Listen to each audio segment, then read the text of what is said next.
I drove a Cadillac. Well, Elvis, he had it all.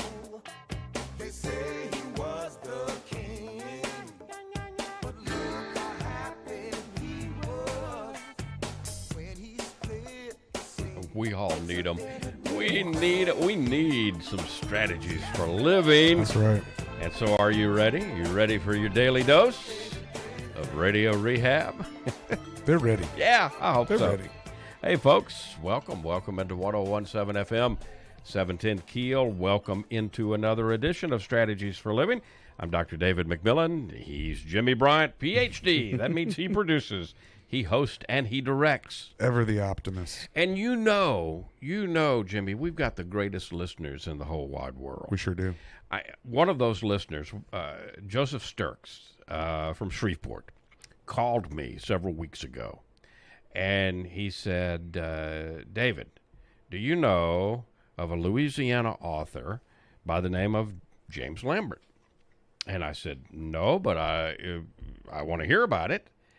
And he said, I'm going to get you one of his books, or better yet, here's his phone number. He gave me James's phone number. James sent me a book. It's called Sub Rosa and Other Stories. James is a recovering attorney. We'll talk about that. But turned writer now. Interesting. Have you ever said, I think I got a book in me? Is that? I have. Yeah, I have too. And I know there's a lot of people that are listening right now who I'm sure have said that or maybe are saying it.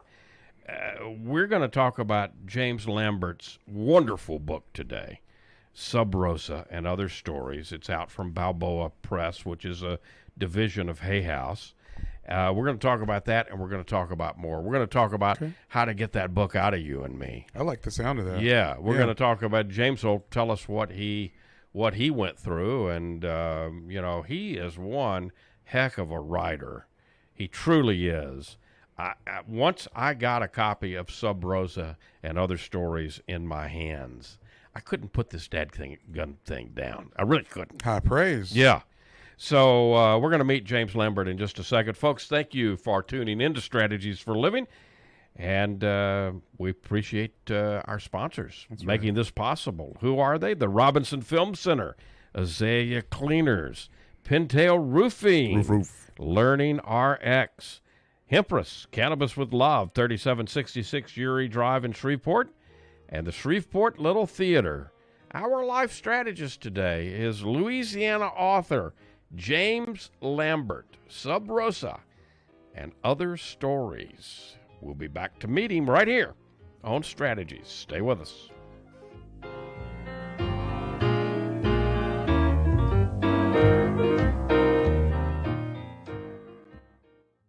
Reading begins not in the classroom, but in your child's brain. I'm Donisa Walker with Learning Rx Shreveport. If your child struggles to read, maybe he or she has trouble focusing or comprehending, Learning Rx Shreveport offers a science solution to reading problems, working one-on-one with your child, targeting his or her reading skills. Today, call Learning Rx Shreveport. Make an appointment to have your child assessed. I know you want to help your child, so does Learning Rx Shreveport.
Paid for by Christian Care Ministry. Let's see, if something costs less, but people are happier with it, that sounds like something to look into, and that is MediShare. Maybe you've heard switching to MediShare to pay for health care can save many families up to $500 a month, and that is huge. But it's also true that people are way more satisfied after making the switch, too.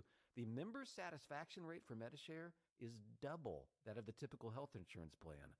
Double. MediShare works, too. It's been around for 30 years. Members have shared more than $5 billion of each other's bills. People love having telehealth and a huge nationwide PPO network. So, yeah, really, you can save a ton and like it better. Imagine being happy with how you're taking care of your health care. So if you're self-employed or part of the gig economy, or you just want to plan your health,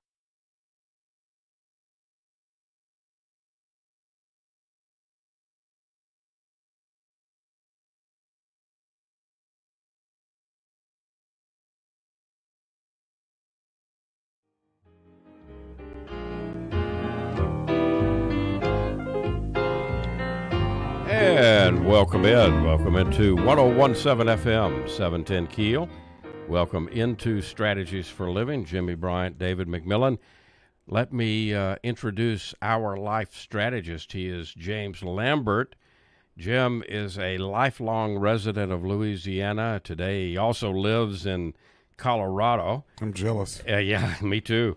For over 40 years as a trial lawyer, he listened to and told the stories of his clients and others caught up in the drama of the courts, mental hospitals, and prisons.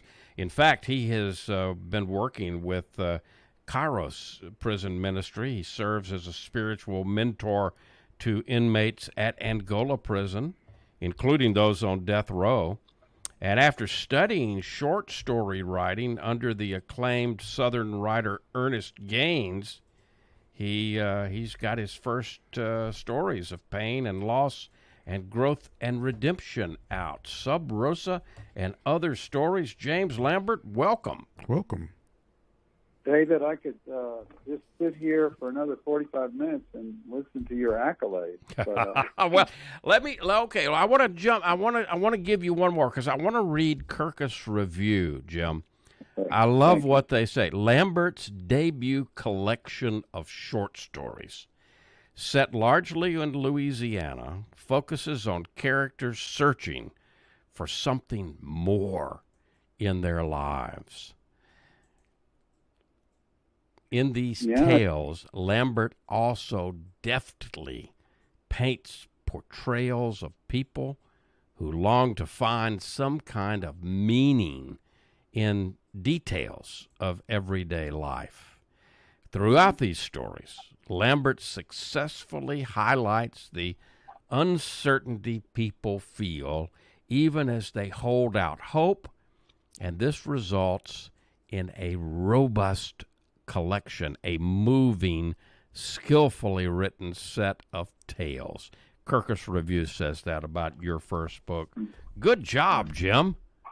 well, as a validation junkie, I was very happy to see that and to hear that and read that. You talked about this show being a daily dose of rehab for your listeners. Yeah. And, the journeys of these characters, I think are very typical of all of us. We're all on a journey, and we can either choose to try to examine ourselves, examine our world, where we fit in, what is the meaning of it, what is the spirituality in this world that we, in our families. Or we can choose to ignore it, and for a number of years, I chose to ignore that. But when we do that, when we ignore it, when we make that choice, and you're right, it's a choice, Jim. But when we make that choice to ignore it, we're living life unconsciously, if you will. We're not. Let me flip it around. We're not living life consciously, and. I could get on my soapbox here. I'm not going to, but that's part of what's wrong with our world today.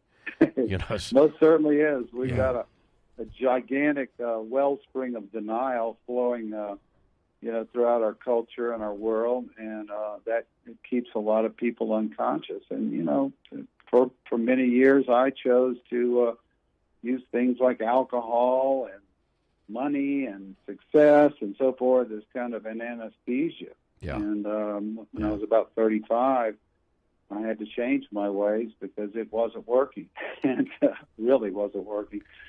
I think probably about that same time,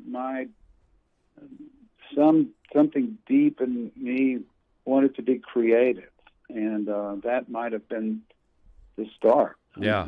Did you start writing then? Did you write as a? I mean, law. You went through law school, and I guess you have to write, but it's a special kind of, I don't know, technical type writing.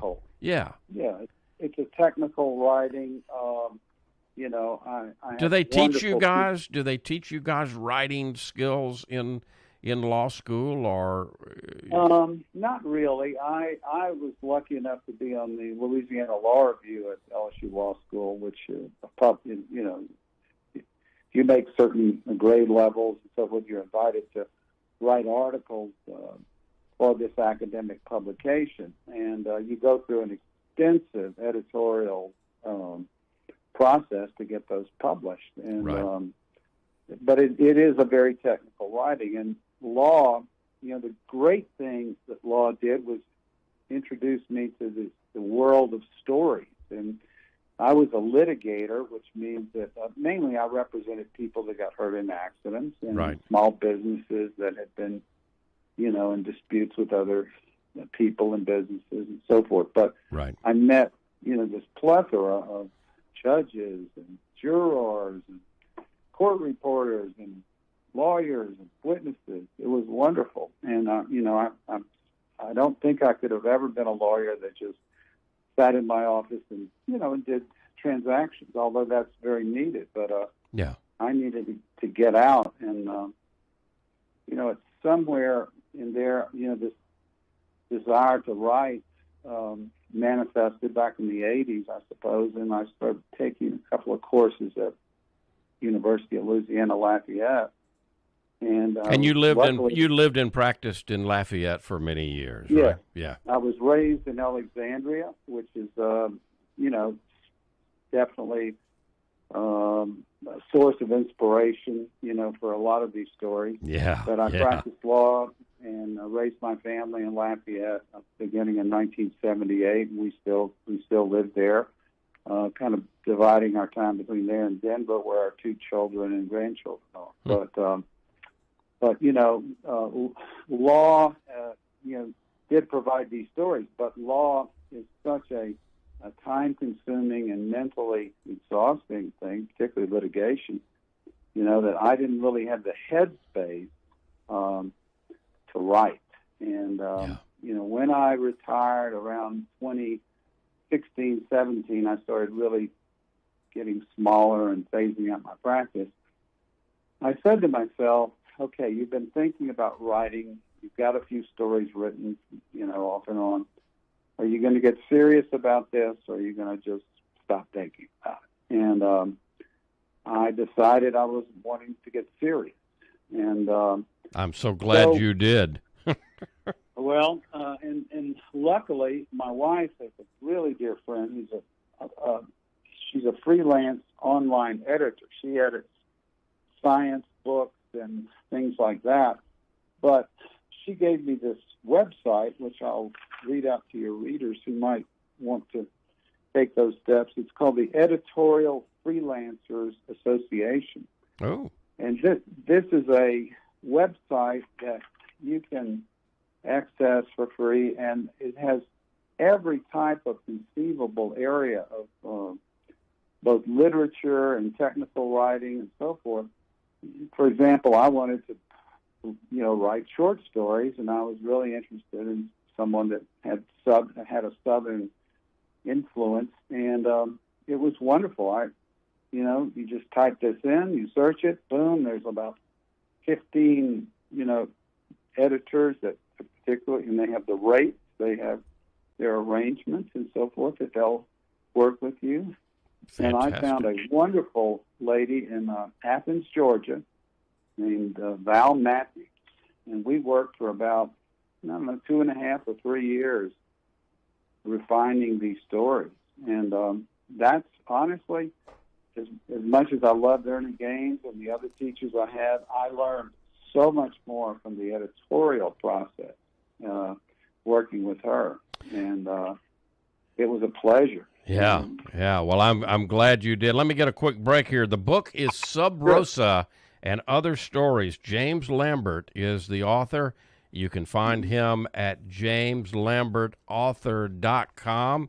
But let me talk to you for a moment about something that's been going on here for 101 plus years. Of course, I'm talking about the Shreveport Little Theater and the next stage production at Shreveport Little Theater, Always Patsy Cline, starts September the 1st.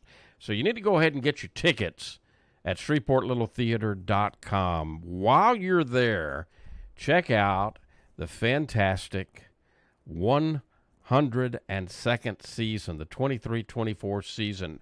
After Always Patsy Cline, there's My Way, and that's a tribute to the music of Sinatra. Then the Wonderettes are back. We've been waiting for them. Winter Wonderettes starts in December the 8th, as a matter of fact. 5 Women Wearing the Same Dress is in January. Dial M for Murder in February and March, and then Jimmy Buffett's Escape to Margaritaville in April. 812 Margaret Place in Shreveport. That's where it goes on. That's where American theater at its best is, right here in Shreveport. ShreveportLittleTheater.com.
And welcome back. Welcome back into Strategies for Living here on 101.7 FM, 710 Keel.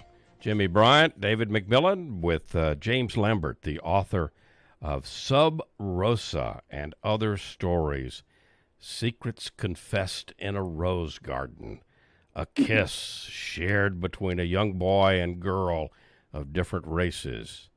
The anguish of losing a child.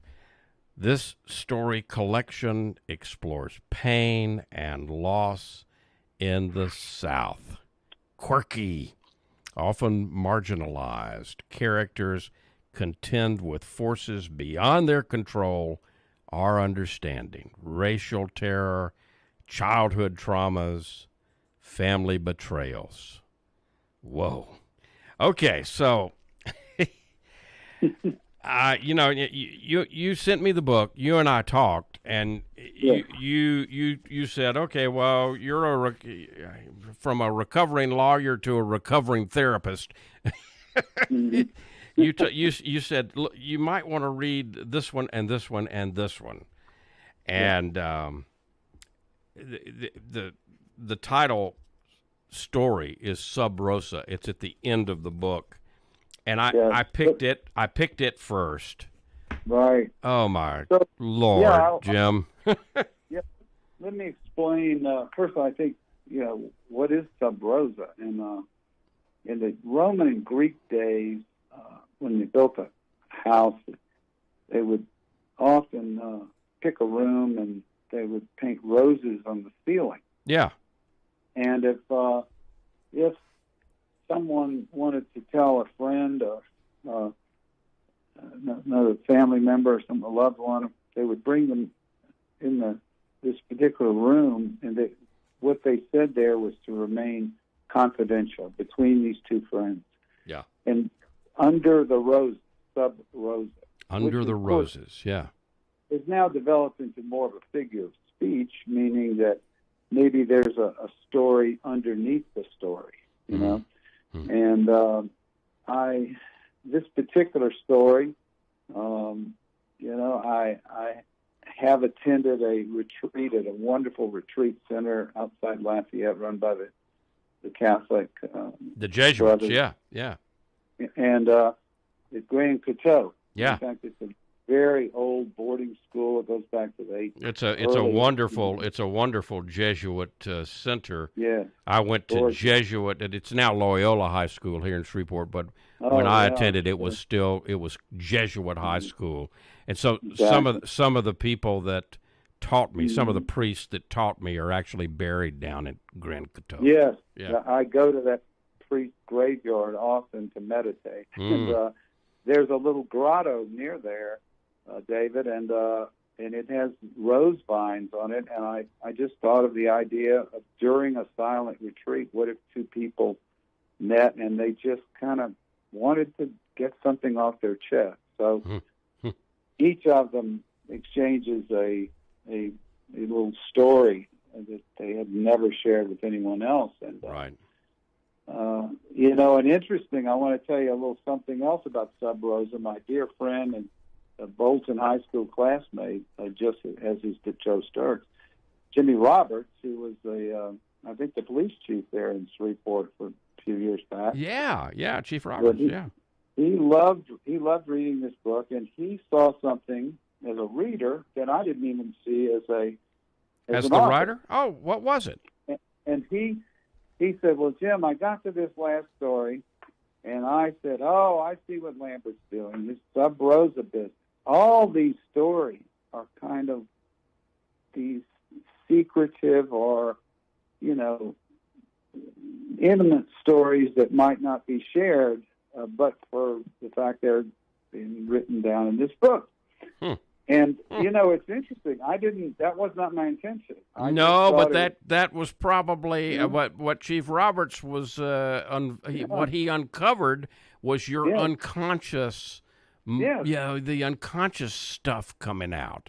Yeah. He saw the link and the thread that went through these better than I did. Yeah. That's really cool. So that I is really cool. appreciate. I'd like to tell people about that. How readers, they bring something, just as people look at a painting and two or three people may have different views on what that painting represents. And Jimmie, was very gratifying, to hear that. Yeah, I don't know I don't know if we have any listeners out there that are parts of book clubs where, they read and then discuss the book. But I got to tell you, if anybody's out there that fits that description, your club would love this book. Well, I was very gratified to have two very experienced groups of ladies in Lafayette. They both came together, and both clubs had read this book, and we had a tremendous discussion about, all kinds of things in this book. Everything from, the prisons, which of course I've been working with Cairo since 2001 in Angola, and that, you know, and the stories and the soulfulness and the love and, you know, the stuff that I've seen there, which is you would not expect to find in a prison. It's not the Shawshank Redemption, you know. It's a bunch of men trying to live, and some of them are quite wonderful people, even though they may have done some terrible things in their life. But, they made terrible mistakes, perhaps. Yeah. But it's you know, those type of things, you know, practicing law, you know, going into the prisons, you know, having an interest in Jungian psychology and you know, mental you know, challenges. I myself have been through therapy. I think everybody should at some point in their life. Here. Yeah. Those type of things kind of are generators for you know, for stories. Yeah. One of the stories just really hooked me.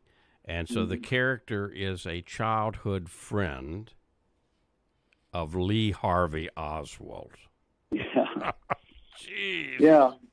People like that story. It's called Lee and Me, and you know, my process of writing stories is essentially I see something, I hear something, maybe I'm on a motorcycle trip, I meet somebody, I read something in the paper, I hear something at a meeting or in the prison or, you know, somewhere, and it just, boom, it's like an emotional anchor, and I must write a story. I build a story around it. And I read something about Lee Harvey Oswald going to junior high school. Of course, he was born in New Orleans and lived there extensively. He lived in some other cities, too. But, you know, his people were from New Orleans. And, he lived right off Canal Street on a place called Exchange Alley and over this pool hall. And I thought, gee, you know, he went to junior high school. What if you know, he had to have some friends. He was a kid. He was And so, it was a fun little thing. And I lived in New Orleans and went to Palm Springs Beach and hung out in the French Quarter a little bit as a teenager and so forth. And so I kind of whipped all that together and tried to imagine a human side of Lee Harvey Oswald. Yeah. You know, now you're touching on some historical facts. Lee Harvey Oswald grew up in New Orleans. All throughout your stories, there are some of the stories have more, let's say, history in them than others.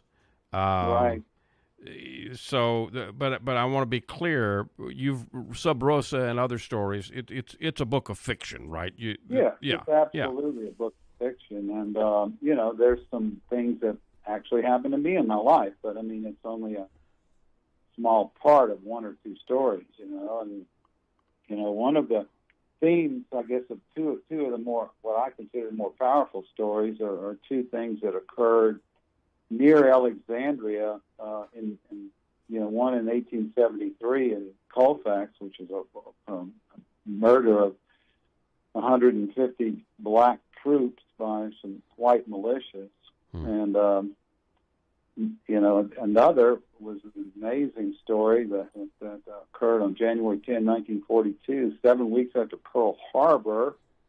Resulted in the murder of about anywhere from 15 to 18 black troops who were unarmed and on weekend leave in Alexandria. And both these are well documented in the history books, but interestingly, they were not in our Louisiana history books. And I knew nothing about these. I'd heard rumors about the World War II incident around town. So as an adult, I started looking into both these things, and I was blown away. I was just shocked, and I wanted to write a fictional account of, you know, an exploration of both those things. Yeah. And so, yeah, hidden history is kind of one of my little soapbox. Now there are forces in this country that want to suppress that. They don't want to know the true history. Yeah. But if we don't face history head on and the truth, the entire truth of history, right. The question is, how do we learn? How do we heal? Yeah, how do we learn? How do we heal? How do we move forward and not make, the old saying, history repeats itself? Well, no, it doesn't. It doesn't have to. It does unless if we're unconscious. But, back to that consciousness thing, and books like this, stories like this, expand our consciousnness and really make us think. And that's really what we got to do. That's what we want. Yeah, that's what we need. Yep. Yep. Well, that's my, Dr. Carl Jung, who is one of my, people I think highly of. He talked about, if you do not, bring forth the unconscious, you're going to act out in a detrimental way, the same things that cause pain in the beginning. Yeah. So we have to look at ourselves. We have to be willing to examine not only ourselves, but, the past, and the past. I love history. I listen to history podcasts. I read history books. I find it much more informative than current events, because current events are so painful.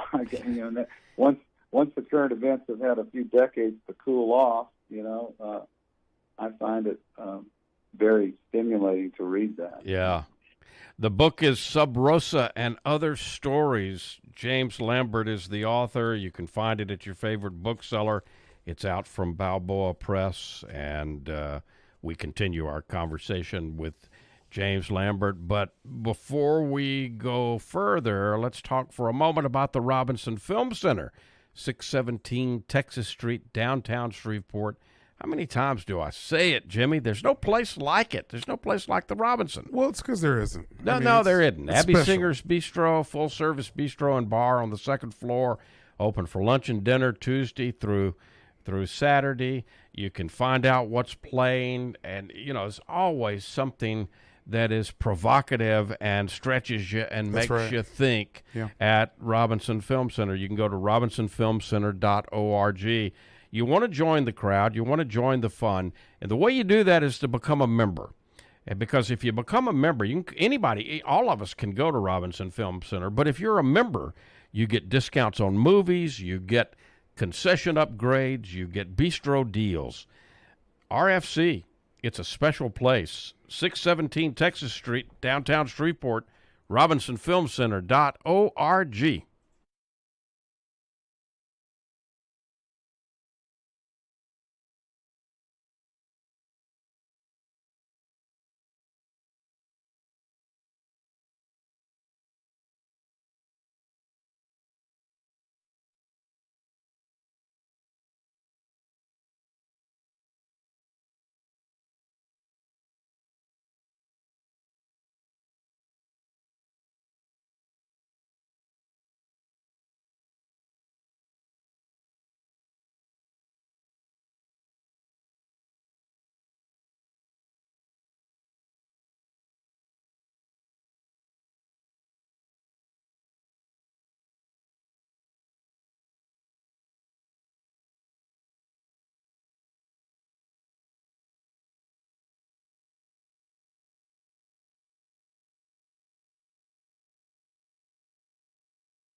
And welcome back. Welcome back into 101.7 FM, 710 Keel. Welcome back into Strategies for Living.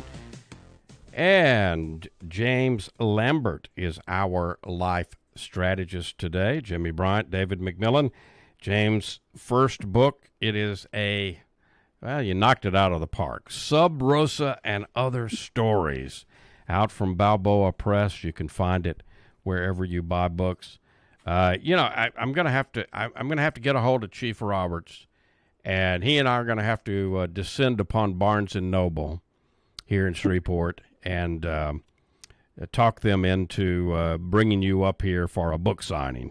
Oh, that'd be awesome. That would be very kind of you. I just came out during COVID, and obviously book signings were kind of out of the question. Yeah, so, but they're back in vogue now. So yeah. we're gonna have to tell our local Barnes and Noble manager about Sub Rosa, and we'll get you up here, and maybe Chief Roberts will buy you dinner one night, and I'll buy you dinner the next night. Maybe you can talk Jimmie Bryant out of a dinner. And,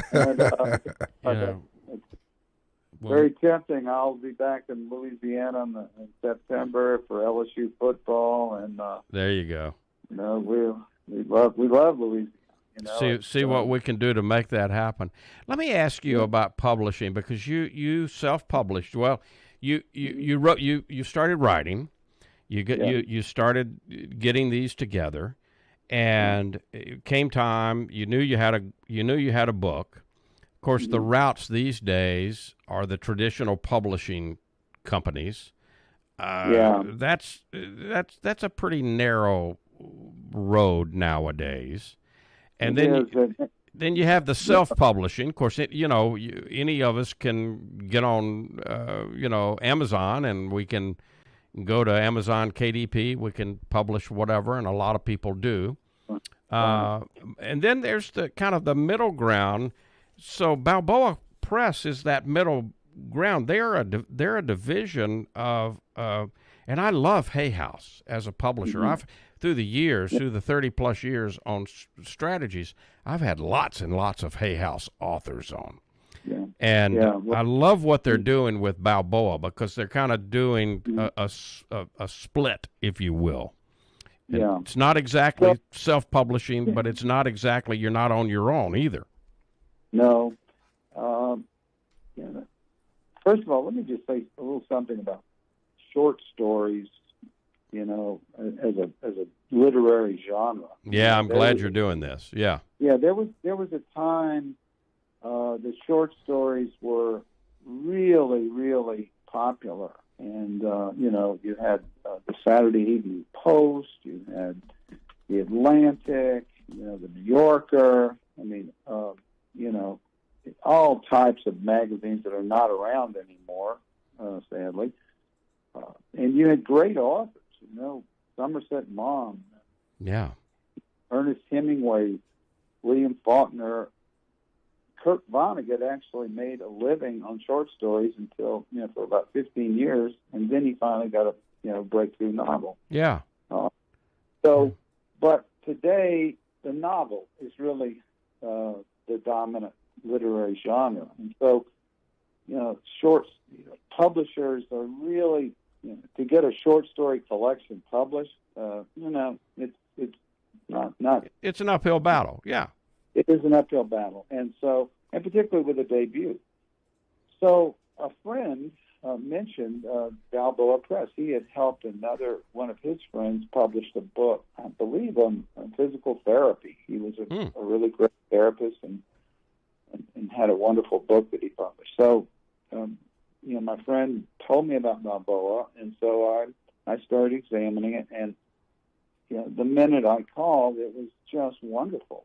I had the real professionals to lay this out properly, to do all the legal checking, and the cover design.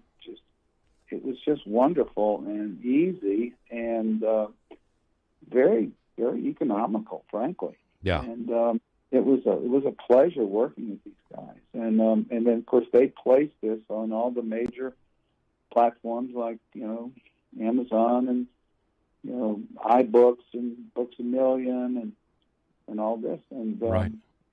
I didn't have to do any of it. And so... now, it came out during COVID. It debuted during COVID. How has it done? How has it done so far? I really... let me, explain my motive. And, my motive in writing this book, David, was simply to do something creative. Yeah. After so many decades of being pragmatic, I had the headspace and I had the desire to do something creative. I just wanted to do something. It'd be like writing a song or doing a painting. I'm not. Yeah, you had to get the music out. You had to get the music out and share it with all of us.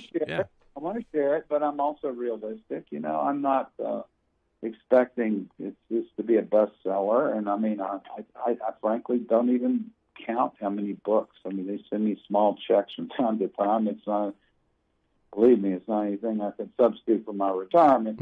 But it's but if you're getting checks from time to time, that's awesome. That's the right direction. Absolutely. Well, yeah. People, I think people like Joe Sturks and Jim Roberts, they knew me, but they really honestly liked the book. And some of my academic friends in the Department of English at the University of Louisiana, really liked the book. And I just wanted to put out something that was professional, that was entertaining. And if 100 people buy the book, that's fine. If 10,000 people buy the book, that's even better. But, I'm not doing this for anything but other than to try to be creative, honestly.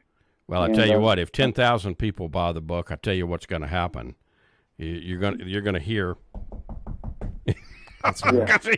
Because there's going to be, if 10,000 people end up buying the book, you're going to have a big publisher knocking, and it may well be Hay House, and which I hope that happens, Jim, because you're a great writer, and you really make your stories are, you digest them and they stretch you, they make you think, and that's what I love about them.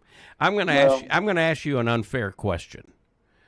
Okay. Do you have a favorite one of these? I know that's probably like asking you, Jim, who's your favorite kid? But well, there's a story called Find Franny Now, and I don't mind sharing with your vast radio audience here. By the way, Kiel used to be a giant station. I'm sure it is. Still is, In Alexandria, when there weren't that many big clear channel stations, Kiel was one of those that we listened to. So, absolutely. Yeah. But as I alluded to earlier, when I was about 35, I stopped drinking, and I started living by the principles of 12 steps, and have been in recovery since that time. And so in a meeting, you hear some amazing stories, incredible. Yeah. And I heard a young woman one day tell this just amazing story about struggling with a young child who had cancer, and then also coming upon this scene of a giant wreck and fire in the middle of the causeway. And I thought to myself, oh my God, that's a story. And I asked her, I said, look, would you mind if I write this up as, I'm obviously not going to mention your name. I don't even know your name. Right. But right. But this story, to me, has a lot of pathos in it. She's, so much is on her, but at just the precise time, she summoned the strength within her to help save some people's lives in this big fire. So, Find Franny Now me is one of my favorites. Yeah, I can see why. And set on on the causeway, a lot of people have been there. So you wonder, okay, what would happen if something happens here? And symbolically, she's between, she talks about, as you know, when you drive the causeway, there's a point where you can't see the South Shore, but you can't see the North Shore. Right. And you're kind of in this, this borderland, and so, psychologically, of course, she's struggling with some substance issues herself and coping mechanisms, trying to deal with, all kinds of betrayal and divorce, and the kid's got cancer, so, it just has a lot of those elements that make a kind of a gumbo, a tasty gumbo, a literary tasty gumbo. Good Louisiana choice of words there. I love that. Well, I think you've made a lot of gumbo. You've made a lot of gumbo and a couple of fricassees in here, and and it's good stuff. From Blood in My Hair to Lucinda to Lee and Me to Hobby Shop to Harold and Harold to Another World to Sub Rosa. Then there's a lot more. So the book, folks, is called Sub Rosa and Other Stories, and you can, of course, you can go to Balboa Press, and you can. I would like to say this on Amazon. I think it's only like $4 if you're reading on Kindle. So there you go. You can't get a better literary value than $4. No. So you can go. But you can get a printed copy of it at Balboa, at Amazon, at iBooks. But I hope you will get a copy of Sub Rosa and Other Stories. James Lambert, and he's our life strategist this evening here on Strategies for a Living. We will be right back.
No, Jimmie Bryant. No.